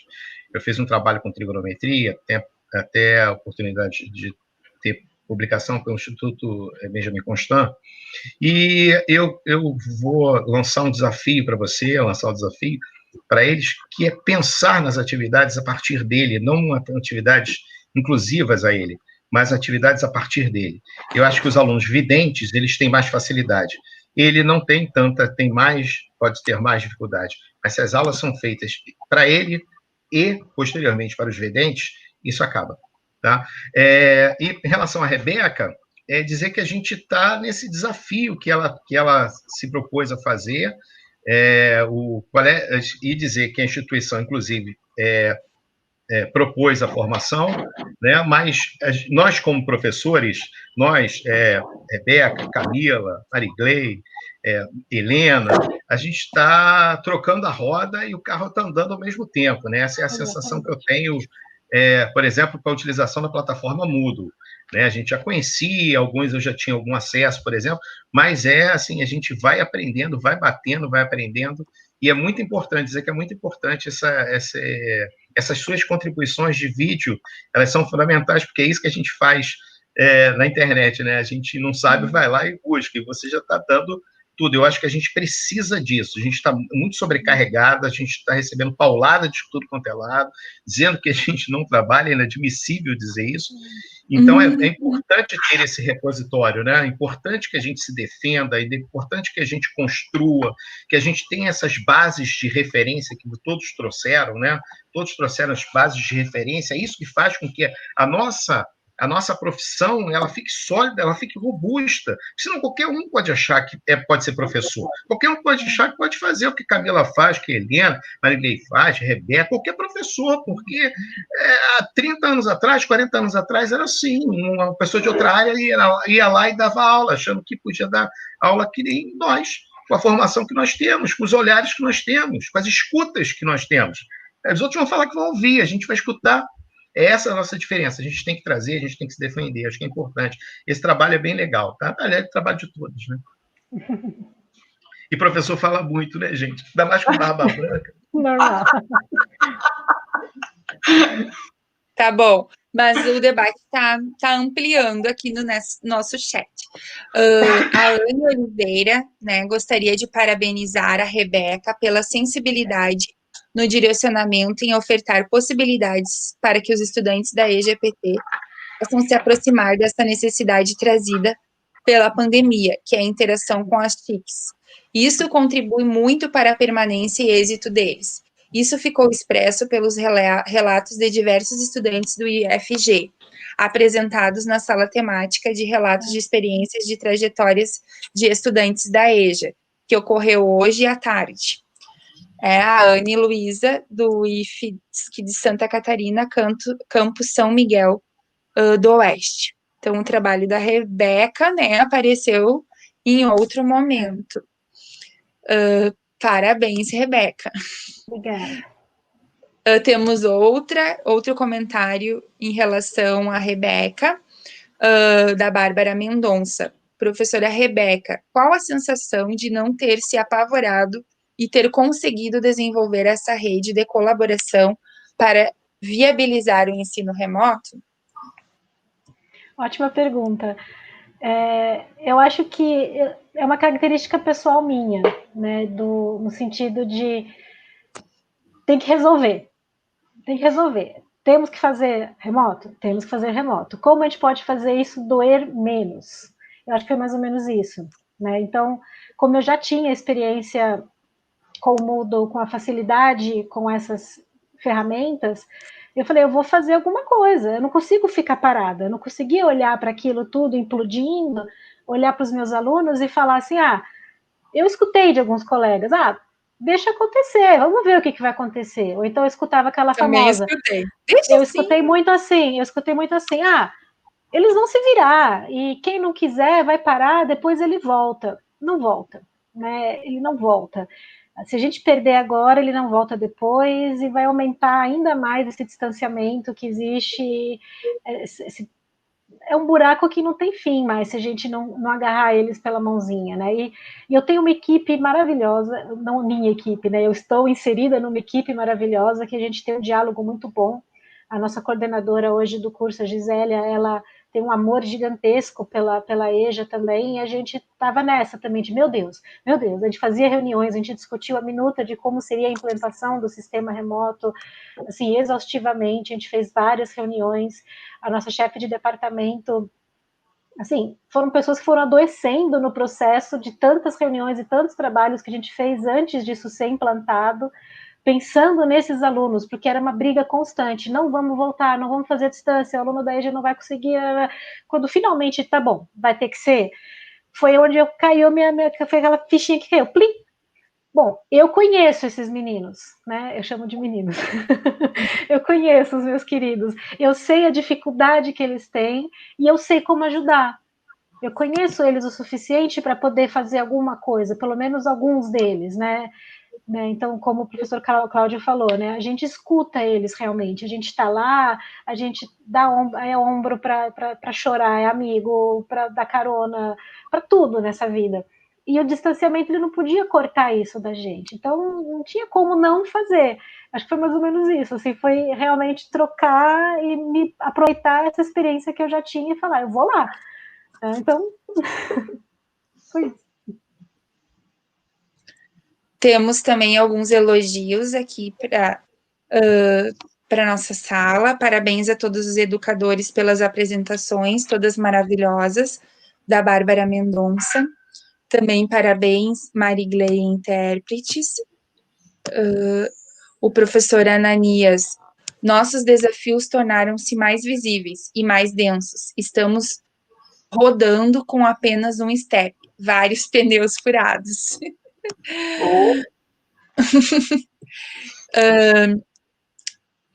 Também o professor Ananias, me sinto feliz em participar deste momento. Agradeço a partilha. Melhor saber que não somos poucos e podemos sim continuar a fazer acontecer a EJA para a EJA. Muito obrigada, Rebeca, pela resposta. Muito sucesso, mais sucesso ainda para vocês. A Bárbara deixou registrado aqui. Não temos mais perguntas aqui também. Eu acredito que agora a gente poderia, já que não temos mais perguntas, fazer uma rodada final, né? Cada um ir se despedindo, ressaltar algum ponto, para a gente, então, encerrar a nossa mesa. Quem gostaria de começar? Camila? Rebeca. Pode, Rebeca. Bom, então, queria agradecer pelo espaço novamente e falar dessa importância. Das coisas que mais me marcou nesse processo todo foi, inclusive, é meio maluco de te dizer, né? Mas esse afastamento, ele aproximou muitas pessoas que não tinham a noção do acolhimento que existia entre todo mundo, né? Assim, em que sentido que eu quero falar isso? Desde os meus colegas, quando eu comecei a compartilhar os vídeos, a sala, a ajuda, eles falaram assim, Rebeca, eu não te conheço do Instituto, mas assim que a gente pudesse se encontrar novamente, eu faço questão de te dar um abraço. E eu lembro que isso me emocionou, porque eu falei, caramba, que maluquice, né? No dia a dia, a gente está correndo tanto ali pelos corredores do Instituto que a gente não vê as pessoas, né? E talvez até a necessidade da gente rever algumas coisas nossas no dia a dia do nosso trabalho, e de como a gente pode trocar com outras áreas, com outros profissionais.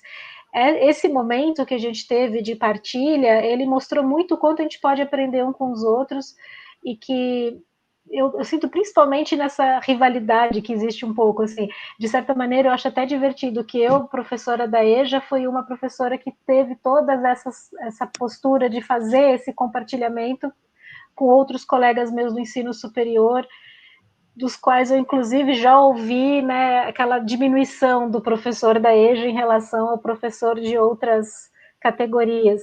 Então, colocou, acho que as pessoas no mesmo patamar, onde todo mundo tem algo a aprender, onde todo mundo tem algo a ensinar. E esses eventos que a gente sempre pode participar mostram muito isso. Eu sempre falo, um professor, ele nunca para de aprender. A gente nunca para de aprender com os nossos alunos, não paramos de aprender com os nossos colegas, não paramos de aprender com as realidades que a vida nos coloca, como, por exemplo, a pandemia agora. E se a gente consegue sair mais forte depois, só é melhor para a gente. E para os nossos alunos, nossos meninos da EJA, melhor ainda. Obrigada. Obrigada, Rebeca. E que lindo, assim, eu acho muito lindo a tua paixão, assim, e como tu conseguiu, né, tornar esse momento diferente, né? Eu já passei por vários momentos nessa pandemia. No início eu achei que tudo ia ser diferente, Depois eu fiquei pensando, não, nada vai mudar, vai continuar tudo a mesma coisa, né? Porque a gente observa, assim, algumas pessoas afastadas, algumas pessoas paradas, né, sem se comprometer, que era exatamente o que eu imaginava que não ia acontecer. Mas a gente tem as paradas, mas a gente tem as pessoas que aparecem para nos dar esperança, né? A esperança que a gente falava ontem, de não ficar esperando, né? Mas de realmente fazer alguma coisa. Camila.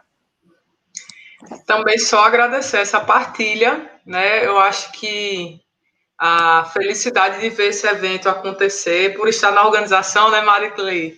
Enfim, tanto bafafá, tanta energia, tanta reunião, tanto encontro, e ver que funcionou, a gente está no segundo dia, já está lindo, assim, e, enfim, e aprender tanto, né, com os colegas, que, poxa, a gente está aqui com pessoas de todos os cantos do Brasil, e gente que nem sabia da existência dos institutos, por exemplo, do IF Sertão PE, tenho certeza que alguns nem sabiam.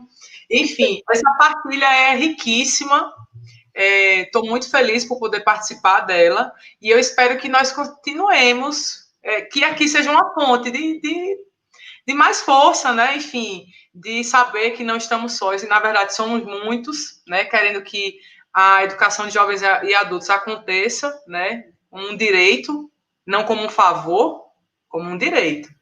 E que nós consigamos afinar mais o nosso escutar, né? O nosso, enfim, o nosso transformar junto com, né, as pessoas, com jovens, adultos, idosos, enfim, com quem quer construir um mundo melhor. Esperamos isso. Obrigada, gente. Obrigada, Camila.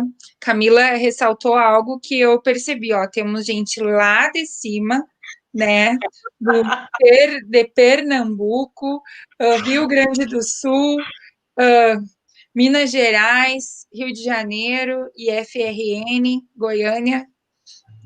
Conseguimos, né, em uma sala juntar um pouquinho de cada canto. Quem vai continuar? Posso? Pode, Maria Helena. Gente, só gratidão nesse momento. Essa discussão é tão importante. E eu fiquei numa sessão maravilhosa, com pessoas maravilhosas. Eu aprendi muito nesse momento. Como diz minha mãe, eu sou peixe pequeno aqui. E muito obrigada. E a equipe também está de parabéns do evento.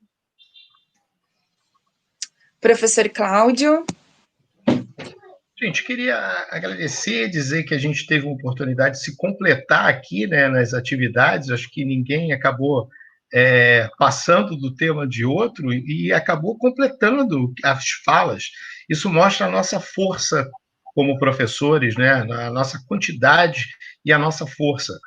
Ontem foi falado que o Encontro Nacional tinha 1.200 inscritos. Provavelmente, se ele fosse presencial, ele não seria possível. Eu não estaria, por exemplo, no meu caso, eu não estaria aqui podendo escutá-los, né? Não, e a gente está sempre aprendendo. Ontem o evento começou com as falas dos reitores do Arroio, que foi maravilhosa, ele continua, e é importante a gente também ter esse sentimento de pertencimento dentro da EJA, para ela não se a gente vai ir, né, já que a gente tem as políticas públicas agora de sucateamento. Então, é importante que a gente dialogue dentro desses espaços para ter o sentimento, a chama sempre acesa. Tá? Obrigado a todos e a todas.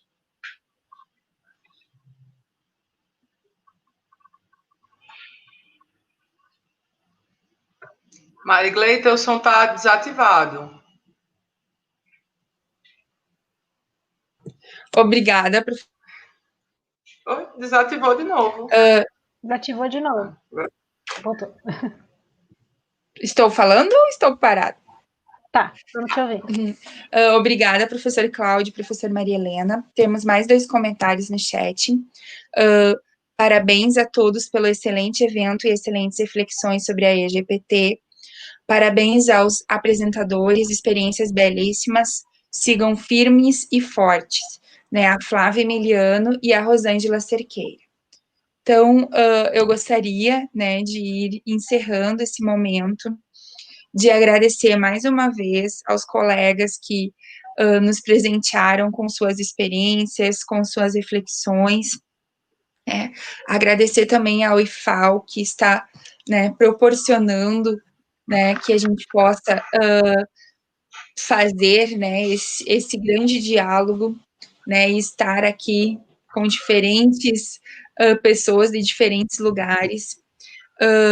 Agradecer a professora Juliana, que é a nossa coordenadora do evento, né, que é uma lutadora, né, toda a comissão, que também tem pessoas de todo o Brasil, né, a Camila falou, ficamos muitos dias discutindo, né, para chegar nesse momento, que eu acredito que é sem palavras para falar a emoção que a gente sente, né, eu trabalho, antes de entrar para o ProEja, eu trabalhava na EJA, acompanho o ProEja e acredito, assim, que é um momento muito forte, né, um momento que muitas vezes a gente está distante, a gente consegue, né, olhar um para o outro, se ajudar, né, e somos resistência. E isso é muito importante para uma política pública que, de certa forma, está silenciada, né, está silenciada no país. Agradeço imensamente aos intérpretes Leonardo e Jonathan, né, a participação de vocês é fundamental, né, para a gente fazer um encontro inclusivo. Aos nossos operadores José Santana, Paulo Sérgio, muito obrigada. E a todos os participantes, aos colegas que se manifestaram no chat, né, os que estão nos ouvindo e os que ainda irão assistir, né, porque a nossa sessão vai ficar disponível no YouTube. Então, só tenho a agradecer e dizer que, né, a gente tem um longo caminho pela frente de luta, de disputa por essa política, e é muito importante esse fortalecimento. Amanhã continuamos com novas sessões de trabalhos, com a mesa dos estudantes, que vai ser muito potente, eu acredito. E também, no domingo, o grande encerramento e outros eventos. Obrigada, pessoal. Abraço.